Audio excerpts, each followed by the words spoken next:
I drew this skull in my sketchbook several years ago. I had the idea that I would create a composition placing the skull on a regular-looking windowsill complete with curtains and a glass window pane. I had created another painting which included a single eye looking out from a window frame, and I imagined that the skull sitting in the window would be the companion piece to that, as it placed the viewer inside the window looking out instead of outside looking in. Outside the window, I imagined a Turkish comic book that I have been looking at recently called Tepe by Firat Yaşa. Tepe is about the lives of the Neolithic people who built Göbekli Tepe. In my own artwork, I transposed the cover of Tepe, which included a night sky full of imaginative constellations. I drew a glowing human heart instead of a moon, and a halo around the skull. I decided to use this piece for my final project because it contains many themes that are personally interesting to me as well as in context with the course material of psychology of image. The glowing moonbeams gave me a feeling of peace, as though I myself am the skull, dead but full of living flowers blooming from where my brain had once been to create new life. As the skull, I sit transfixed on the windowsill, my empty eyes full of the blazing light of the moon. The room does not exist, and nothing exists except my eyes which look up at the dazzling sky.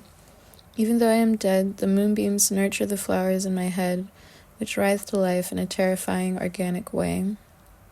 The flowers are vibrant and joyous. It is a plant which only blooms every several years. The cause of its bloom is mysterious and conditional. The skull is illuminated by a halo of blue light, transfixed in a moment of creative passion. The halo is an electric blue light which buzzes softly like the sound of a beehive under the floorboards. The curtains are the only indication that there is a room behind the window. The house is modern, and it is a place that feels like a childhood home. It is both fixed and traveling at the same time as the sky revolves over the earth.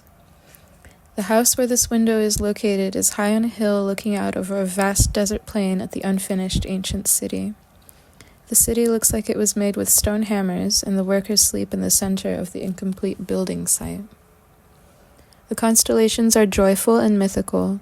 They are the visions of ancient people and reflect what was most important in their lives. When their light touches our face, it inspires our own legends. The heart in the sky is human, but glows with the cold texture of the moon. It is a ghostly heart, but it shines with the eternal light of eons, and illuminates the land as well as the individual. The same moon that looks down on the people of ancient cities also looks down at us. Constellations are symbolic sky maps that can be applied to the seasonal rotation of the stars. In all societies, they are attached with great cultural and spiritual significance. Nomadic hunter-gatherers needed to understand constellations in order to know the migrational patterns of animals, growing seasons of important plants, and the passage of time. Depicted here as legendary creatures, heroes, or animals, their figures are taken from the pillars of Göbekli Tepe, such as the vulture, fox, and snake. Much can be learned about modern humanity through understanding of ancient cosmologies, because our present-day constellations and histories are linked to their origin.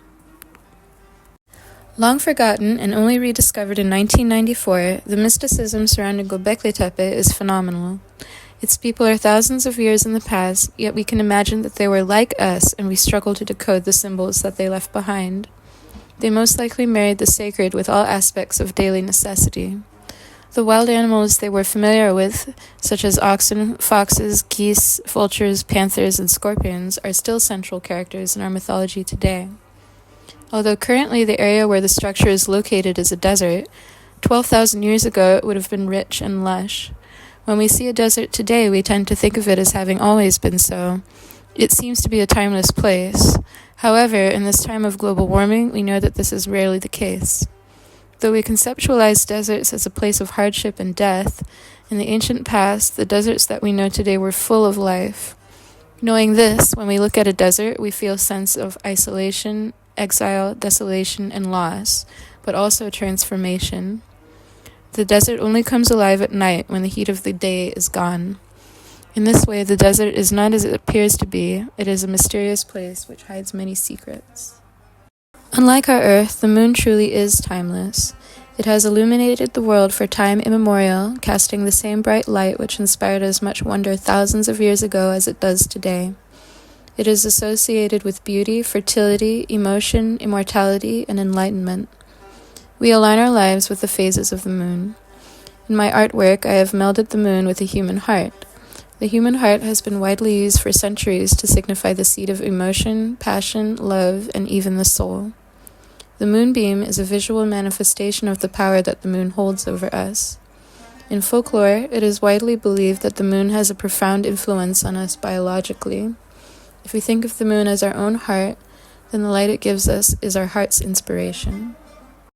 Interestingly, the original excavator of Göbekli Tepe, Klaus Schmidt, believed that it was a temple dedicated to a skull-worshipping cult, as he discovered many modified human skulls on the premises. The skull is an enduring symbol of our mortality and true identity. Both skulls and flowers are commonly used as symbols remarking on the ephemerality of organic life. The human skull is both a symbol of emptiness and death, as well as the seat of the soul. To see an empty skull is to wonder whose thoughts were once living inside it. Though beautiful, lively, and joyous, flowers are also enduring symbols of life's fragility, since their blooms do not last very long. Still, they are hallmarks of abundance and growth, creativity, and joy. To see them springing from an empty cranium is to say that life grows from death. Flowers need light to bloom, just like our thoughts need inspiration, and in my artwork the light of inspiration is provided by the moon-like heart. The heart casts a glimmering silver light onto the skull, causing the blossoms to grow in the night, just like our thoughts bloom from ancient sources. The halo of light is to signify that the individual is anointed by the light of inspiration. The interior perspective of the windowsill gives us a feeling of groundedness, as well as an opportunity and a perspective, as the window is open to the night and the eons. Across the world, the image archetypes that we are familiar with today are connected to the beliefs of ancient peoples, sometimes reaching as far back as our earliest ancestors.